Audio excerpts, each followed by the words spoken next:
lermos o Salmo 127. Salmo de número 127. Salmo escrito pelo rei Salomão, né? Salmo de número 127. Diz assim a palavra de Deus, né? Se o Senhor não edificar a casa, em vão trabalham os que edificam. Se o Senhor não guardar a cidade, em vão vigia a sentinela.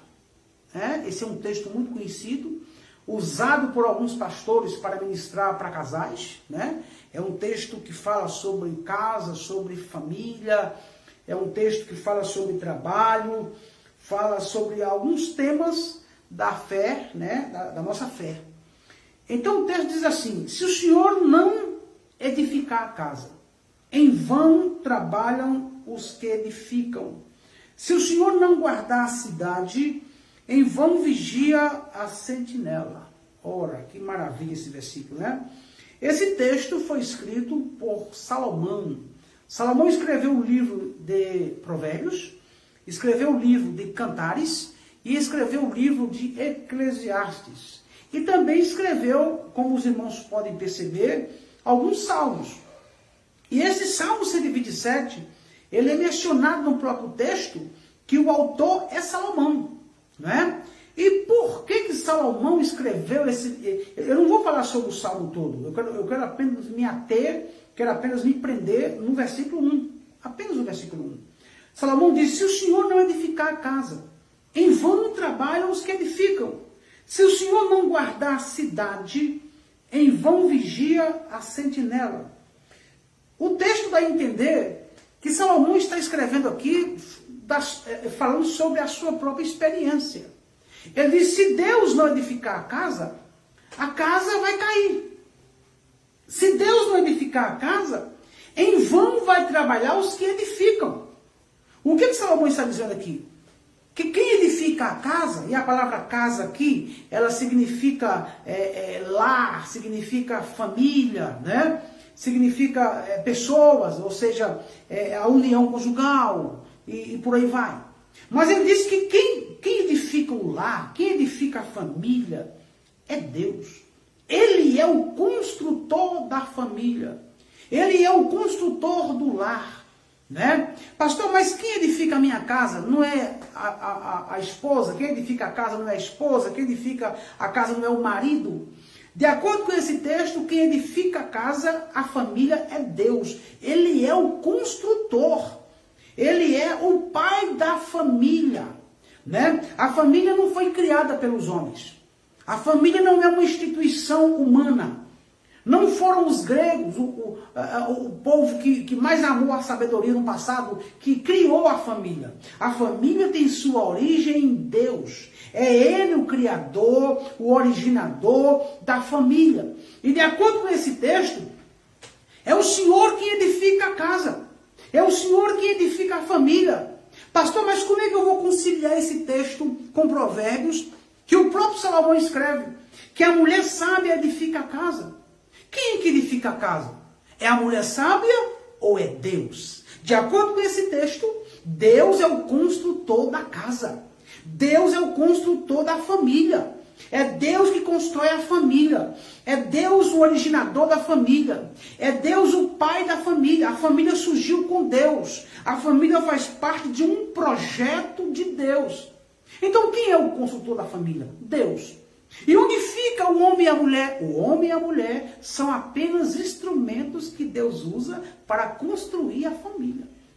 O verdadeiro construtor da família, o verdadeiro construtor do lar é Deus.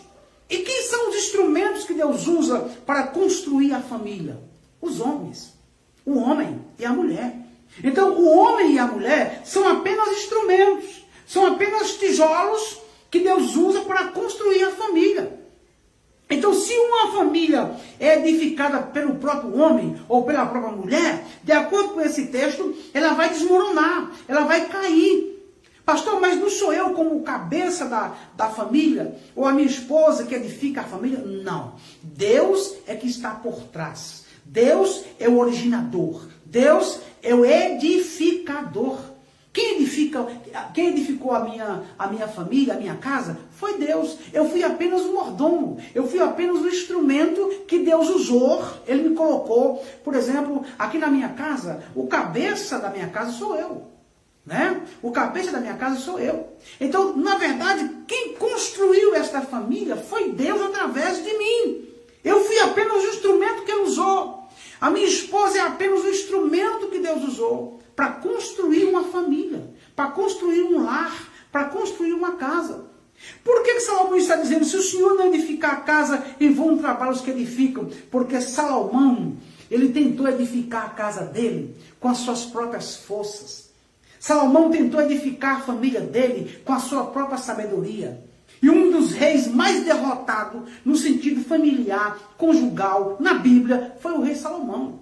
A família de Salomão foi uma família bagunçada, derrotada. E por que isso? Por que a família de Salomão não foi uma família vitoriosa? Porque não foi edificada pelo Senhor. E eu te explico. Para edificar uma família, nós precisamos edificar com materiais fornecidos por Deus. Salomão já começa a edificar sua casa de forma errada, casando com mulheres que não serviam a Deus. A Bíblia diz que Salomão tinha 700 mulheres e 300 concubinas. Essas mulheres eram mulheres que serviam a outros deuses e por aí Salomão já entrou errado. Então, para construirmos uma casa, uma família bem estruturada, nós precisamos usar os materiais fornecidos por Deus. E o primeiro material fornecido por Deus para mim, uma esposa crente, uma esposa que compartilha a mesma fé que eu. Como quando Salomão partiu para o casamento, para uma estrutura familiar, o primeiro erro dele foi casar com mulheres que não compartilhavam da mesma fé que Salomão. Isso mostra que um homem que quer construir uma família, ele precisa procurar uma esposa que compartilhe da mesma fé que ele. A mulher precisa procurar um marido que compartilhe da mesma fé que ela. Se eu tivesse casado com uma mulher que não compartilhasse a mesma fé que eu, que não servisse o mesmo Deus que eu sirvo, eu estaria edificando uma casa com materiais não fornecidos por Deus, não fornecidos pelo Senhor. É por isso que Salomão não teve sucesso, não foi um homem vitorioso no quesito de lar. E é por isso que ele disse, o Senhor não edificar a casa. Ele está dizendo o quê? Que quem tem que edificar a nossa casa é Deus. Quem tem que edificar a nossa família é Deus. Quem está na direção da nossa família é Deus. Quem está guiando a nossa família é Deus. Pelas veredas da justiça, é Deus que faz isso. Nós somos apenas instrumentos. Nós somos apenas mordomo. Nós somos apenas vaso usado por Deus para poder construir, para poder edificar a nossa família. Mas o texto que nós lemos aqui diz assim, se o Senhor não edificar a casa, isso revela Deus como um grande construtor. E não é só, a palavra casa aqui não significa só família, não. Significa tudo o que nós formos fazer na nossa vida. Nós precisamos colocar Deus na frente. Ele é o cabeça. Nós precisamos colocar Deus como o cabeça dos nossos sonhos, dos nossos projetos, da nossa vontade. Né? Por isso que eu sempre tenho pregado que é o homem que anda com Deus. Deus não anda com o homem. E qual é a diferença de andar com Deus e Deus andar com o homem? É porque Deus não aceita andar com o homem. É o homem que anda com Deus. Qual a diferença? Quando você anda com Deus, Deus está na frente e você atrás. Deus está guiando você e você sendo guiado por Deus. Quando Deus anda com o homem, significa que Deus está sendo guiado pelo homem. E Deus não aceita ser guiado pelo homem. Quando Salomão diz que se o Senhor não edificar a casa, está falando o quê? Que todo homem que resolve construir uma família, construir um lar, ele precisa colocar Deus como cabeça deste lar. Ele precisa colocar Deus como guia, como projetor deste lar. Ele precisa fazer isso, para que este lar não venha cair. Lembra daquela história, daquela parábola que Jesus contou? Daquele homem que edificou uma casa sobre areia e depois a casa caiu. Edificar a casa sobre areia é edificar com a certeza de que a casa vai cair. Mas aquele que edifica a casa sobre a rocha, a casa não cai. Então nós precisamos construir, edificar a nossa casa de acordo com a vontade de Deus. E aí é Deus que está por trás, nos guiando e fornecendo materiais, né? Materiais legais, materiais lícitos, para que uma família seja bem estruturada, né? E quando a gente for ler a Bíblia, a gente descobre alguma coisa interessante sobre construir uma casa. Todo mundo sabe que para construir uma casa, literalmente falando, uma estrutura física como essa, você precisa de uma planta, você precisa de um projeto. Quando Deus criou a família, Ele criou um projeto, né? Existe um projeto de Deus por trás da família. E por trás desse projeto, Deus criou um manual. E através desse manual é que essa família é guiada, que essa família é regida. Tem manual. Quando a gente for ler a Bíblia, nós descobrimos o quê? Olha o que está no manual da família, criada por Deus. Deus cria a família e Deus cria um manual. E essa família precisa agir de acordo com esse manual. Eu vou repetir. Deus institui a família, Deus cria a família e Deus cria um manual. Para que através desse manual a família seja guiada, seja direcionada cada dia na vontade de Deus. Se nós abrirmos o manual da família, criada por Deus, o que está escrito no manual? Vamos lá. Está escrito o seguinte: a família precisa ser construída através de um macho e uma fêmea. Isso é manual. Está na palavra de Deus. Quando é que uma família começa? Quando um homem se casa com uma mulher. Quando o homem se casa com a mulher, ele está entrando pela vontade de Deus e está cumprindo o que está no manual. E o manual da família é a Bíblia. E a Bíblia diz que o homem precisa casar com uma mulher. E a mulher casar com um homem, macho e fêmea. Isso está no manual. O que está mais no manual, pastor? Está no manual também a união monogâmica. O homem só pode ser marido de uma mulher. O homem não pode ter 2 mulheres, 3 mulheres, 4 mulheres, apenas uma. Está no manual. Para que uma família seja edificada pelo Senhor, para que uma família tenha o Senhor como cabeça dela, essa família precisa ter a união entre um macho e uma fêmea. Está no manual. Para que essa família seja edificada pelo Senhor, essa família precisa ser unida através de um homem com uma mulher. Não pode ser um homem e 2 mulheres, um homem e 3 mulheres. Tem que ser um casamento monogâmico, apenas com uma mulher. E não com 3 ou 4, como, por exemplo, alguns países do Oriente, né? Alguns países que tem a maioria muçulmanos, lá eles podem ter, o sheik, por exemplo, pode ter mais do que uma esposa. Mas eu fico pensando o seguinte: o casamento no manual está macho e fêmea. Está no manual, criado por Deus. E esse manual foi criado no dia que foi criado a família. Está no manual, macho e fêmea. O que está no manual? Marido de uma só mulher. O que está no manual? O casamento é vitalício. Pastor, eu vou me casar e eu gostaria muito de viver com a minha esposa durante 10 anos e depois de 10 anos eu vou separar dela e casar com outra. Não! No manual está escrito que o casamento, a união conjugal criada por Deus é vitalício. Não pode separar, até que a morte o separe.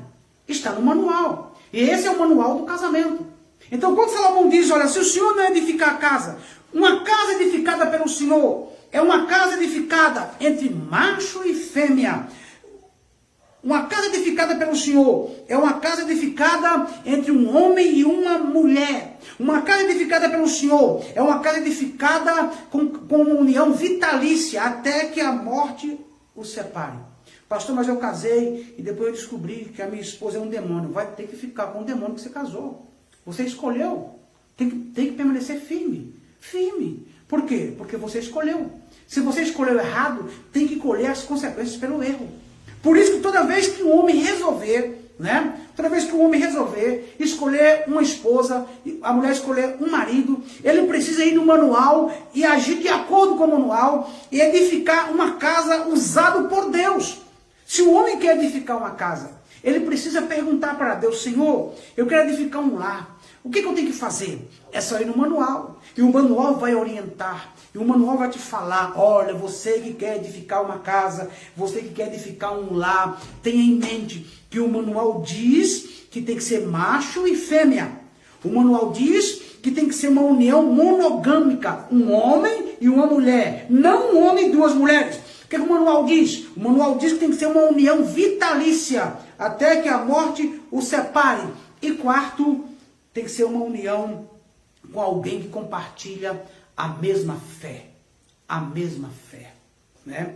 E assim, quando esse casamento é edificado pelo Senhor, Salomão disse, se o Senhor não edificar a casa, em vão trabalham os que edificam. E por isso que muitas pessoas às vezes não conseguem, porque o casamento não foi edificado pelo Senhor. E o nosso casamento precisa ser edificado pelo Senhor. A última parte do versículo, Salomão disse, se o Senhor não guardar a cidade, em vão vigia a sentinela. Se o Senhor não guardar a cidade, esse texto aqui, a parte B do versículo 1, fala sobre Deus como guardião. É Deus que guarda o seu povo. Eu estava meditando nessa palavra hoje à tarde e me veio à mente algumas coisas que eu quero compartilhar com você. É interessante que quando Deus quis usar algumas coisas para simbolizar a igreja, quando Jesus lança mão de alguns símbolos para comparar com a igreja, estudando os símbolos, eu descobri por que Jesus usou uma ovelha para comparar com a igreja.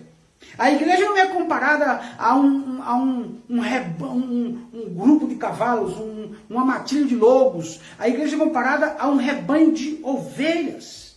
Por que a igreja é comparada a um rebanho de ovelhas? Por que Jesus não compara a igreja como cachorros? Por que Jesus não compara a igreja como leão, como leoa? Por que a igreja é comparada como ovelhas ou como rebanho? Porque a ovelha precisa ser protegida. Assim como um rebanho de ovelhas, seu pastor é destruído por lobos, a igreja precisa da proteção do seu pastor, que é Jesus. É por isso que nós sem Deus não temos proteção. Não existe proteção para você sem Deus, porque nós somos um rebanho de ovelhas. E é por isso que Jesus compara a igreja com ovelha. É por isso que existe um símbolo, né? Que nós somos ovelhas, e ovelhas são protegidas pelo pastor. A segunda coisa, o segundo símbolo usado para simbolizar com a igreja é criança. Por que será que Jesus usa a criança para simbolizar os salvos? O que tem na criança que ele compara com os salvos? É porque toda criança precisa de proteção. Gente, medite nisso. Toda ovelha precisa de proteção. A ovelha sem proteção morre. A ovelha sem proteção é devorada. E nós precisamos de proteção, porque é por isso que nós precisamos de proteção. Porque nós somos ovelhas. É por isso que nós precisamos de proteção, porque nós somos crianças no reino. Jesus compara, ele simboliza, a criança simboliza a igreja. E é por isso que nós precisamos de proteção. Qual é a criança? Nenhuma criança sabe se defender. Nenhuma criança sabe proteger ela mesma. E é por isso que nós precisamos da proteção. Porque nós somos crianças. Jesus diz isso. Que aquele que não for como criança, que aquele que não for convertido como criança, aquele que não for humilde como criança, de modo algum entrará no reino dos céus. Então, assim como a criança precisa de proteção do seu pai, da sua mãe, a igreja precisa de proteção de Deus. O terceiro símbolo que a Bíblia usa para comparar com a igreja é a mulher. Por que será que a igreja é comparada? Por que será? É porque a mulher, ela precisa de proteção. Olha esses três símbolos. A criança precisa de proteção, a ovelha precisa de proteção e a mulher precisa de proteção.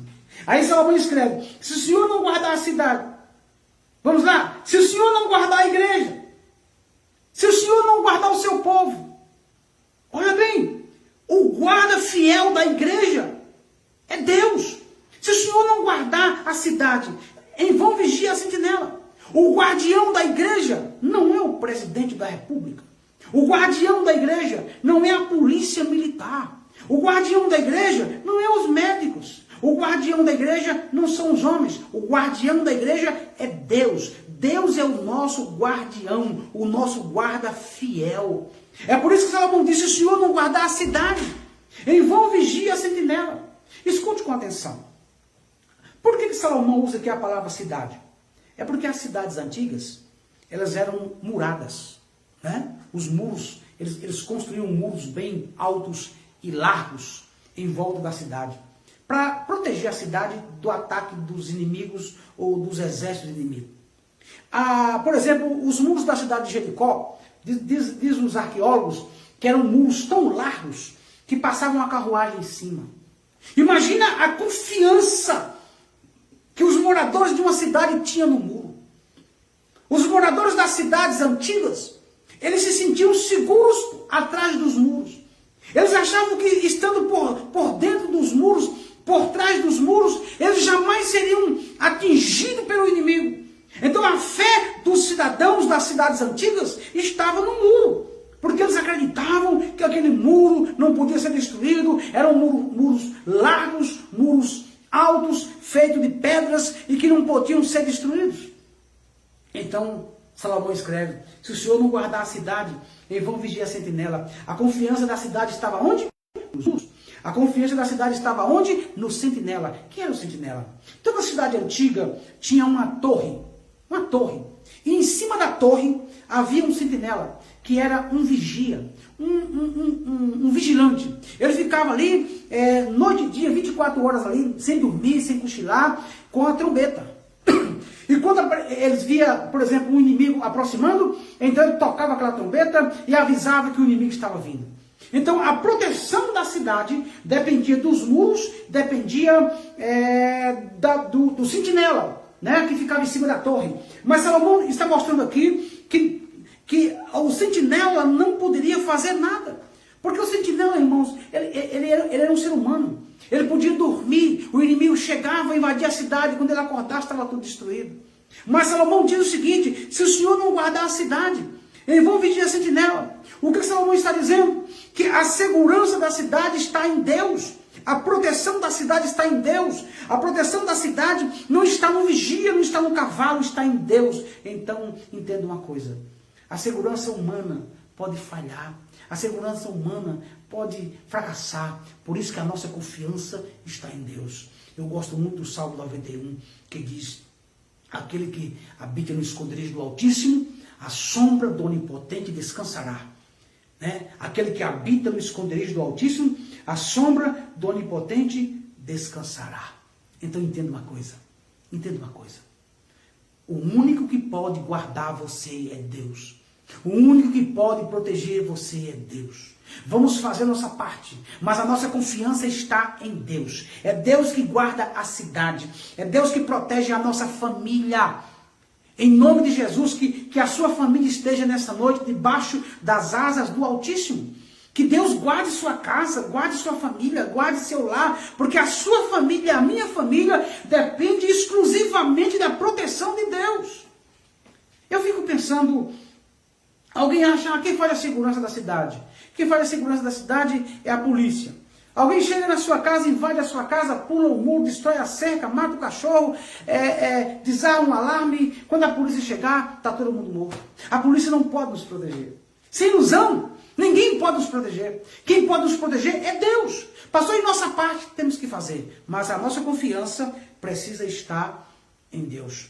Eu quero compartilhar com você uma coisa aqui muito importante. Né? Falando de segurança, falando de proteção. Quando nós folheamos as páginas da Bíblia Sagrada, nós encontramos duas coisas um pouco antagônicas, mas eu quero compartilhar com você. Olha, quem guardou Israel lá no Egito, Deus mandou 10 pragas sobre o Egito. E Deus não deixou que aquelas pragas afetassem o povo de Deus lá no Egito. E mesmo Israel estando no Egito, as pragas não afetaram o povo de Deus. Porque, o que Deus estava ensinando para Israel e para os egípcios? Que Deus é quem guarda o seu povo. Não importa aonde o seu povo esteja. Né? Deus poderia falar o seguinte: olha, eu vou proteger vocês, mas vocês terão que sair do Egito. Não! Mesmo o povo estando no Egito, as pragas não afetou o povo de Israel, porque o povo de Israel foi protegido por Deus quando as 10 pragas caíram sobre o Egito. Lembra dos 3 jovens que foram lançados na fornalha? Mesmo eles estando no fogo, Deus os protegeu. E Deus os guardou. Deus tirou o poder do fogo, né? Deus enviou lá um anjo para neutralizar o poder do fogo e salvar Sadraque, Mesaque e Abednego do poder do fogo. Deus fez isso. E não deixou que o fogo destruísse eles. A Bíblia fala que Deus livrou Pedro de ser decapitado pelo rei Herodes, no capítulo 12 do livro de Atos. E a Bíblia fala que Deus enviou um anjo e guardou Pedro das mãos do rei Herodes. E ele fez isso. Mas é engraçado que ele fez isso com Pedro, mas não fez com Tiago. Herodes mandou arrancar a cabeça de Tiago e Jesus deixou. E quando ele foi arrancar a cabeça de Pedro, Jesus não deixou. Ele está mostrando o quê? Que ele deixa morrer quem ele quer, ele livra quem ele quer, ele tem um plano superior ao nosso. Por isso que tudo que acontecer com você é por permissão de Deus. Se ele permitir, ele tem razões para isso. Se ele não permitir, ele tem razões para isso. Deus salvou o Daniel dos leões. Agora eu te faço uma pergunta. O mesmo Deus que livrou Sadraque, Mesaque e Abednego da fogueira, é o mesmo Deus que permitiu que muitos crentes foram queimados na fogueira. O mesmo Deus que fechou a boca dos leões e não deixou os leões comer Daniel, é o mesmo Deus que permitiu que muitos crentes fossem comidos pelos leões. O que é que ele está nos ensinando? Que quando um crente morre, é permissão de Deus. E quando Deus não quer que ele morra, Deus salva. Então, nenhum crente vai morrer sem a permissão de Deus. Quando Deus quer, ele põe a mão e salva. Quando Deus quer, ele permite e morre. E por que isso acontece, pastor? Porque Deus está no controle. Seja na morte, seja na vida. Ele está no controle. Morre quem ele quer e vive quem ele quer. Porque ele é o guarda de Israel e ele está no controle de todas as coisas. Diz a tradição que o apóstolo João, escritor do Apocalipse, ele foi jogado em um tambor de óleo fervendo, imagine. E o imperador jogou ele naquele tambor de óleo fervendo para que ele morresse. Isso no ano 95 depois de Cristo. E jogou ele naquele tambor de óleo de azeite quente e ele não morreu.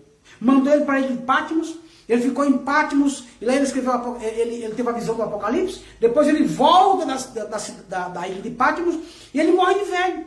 É engraçado que dos 12 apóstolos, 11 morreram matados. Mas Jesus prometeu que João não morreria.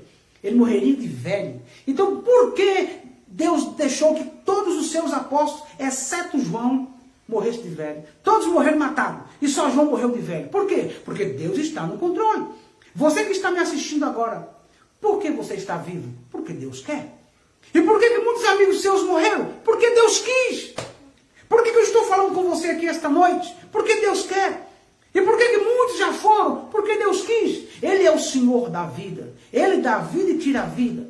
Toda vez que Deus permite alguém morrer, Ele faz isso com propósito, com porquê. Toda vez que Deus permite alguém ser salvo, do mesmo jeito. Mas o mais importante é que Ele está no controle de tudo. Eu acho interessante que Deus permitiu João Batista ser decapitado. Deus permitiu que o rei Herodes arrancasse a cabeça de João Batista. E Jesus não fez nada. Porque ele tinha um plano superior. Né? Até mesmo quando Deus permite alguém morrer, Ele permite por uma razão. Até mesmo quando Deus permite alguém viver, Ele permite por uma razão. A Bíblia fala no livro de Atos capítulo 7, que quando Estevão estava sendo apedrejado, Estevão, homem de Deus, a Bíblia fala que ele olhou para o céu e ele viu Jesus Cristo em pé do lado de Deus. E eu fico pensando, Jesus olhando para a terra, vendo Estevão sendo apedrejado, e Jesus não faz nada. Estevão morre apedrejado, ele diz, eu vejo o céu aberto, e o Filho de Deus ao lado de Deus, e ele não faz nada. Ele não livra Estevão do apedrejamento. Por quê? Porque ele tinha razões para permitir. Até mesmo quando alguém morre decapitado, até mesmo quando alguém morre de um acidente que ele permite, ele tem razões que muitas vezes nós desconhecemos. Mas nós temos que fazer como Maria. Quando o anjo falou para Maria, olha Maria, você vai ser a mãe do Salvador, o Espírito Santo vai descer sobre você. Ela não entendeu nada, mas simplesmente disse para o anjo, eis aqui a serva do Senhor, que se cumpra em mim, segundo a sua vontade. Se você está vivendo uma situação agora, que você não está compreendendo, por que está passando por tudo isso? Não murmure, não reclame, Deus está no controle da sua casa. Ele está no controle de tudo. Tudo que está acontecendo é permissão dele. Ele permite e ele não permite. Quando ele permite, ele tem razões. Quando não permite, tem razões. Quando fica em silêncio, tem razões. Quando fala, Deus está no controle de tudo. Por isso nós temos que confiar que Ele está no controle. E Ele está no controle de tudo. Está no controle da igreja, está no controle de todos nós. Eu encerro essa palavra dizendo para você o seguinte. Jesus disse o seguinte, não tenha medo. Olha o que Jesus disse. Não tenha medo daquele que pode matar o seu corpo, mas não pode tocar na sua alma. Olha o que Jesus disse. Eu encerro essa palavra. Jesus disse: não tenha medo, não temais aqueles que podem matar seu corpo, mas não podem tocar na sua alma. O que Jesus está dizendo é o seguinte: uma enfermidade pode matar seu corpo, uma doença pode matar seu corpo, um vírus pode matar seu corpo, um homem pode matar seu corpo, um acidente pode matar seu corpo, mas Jesus disse que o máximo que tudo isso pode fazer é atingir o seu corpo, mas a sua alma é intocável. Você não pode ser tocado por nada disso.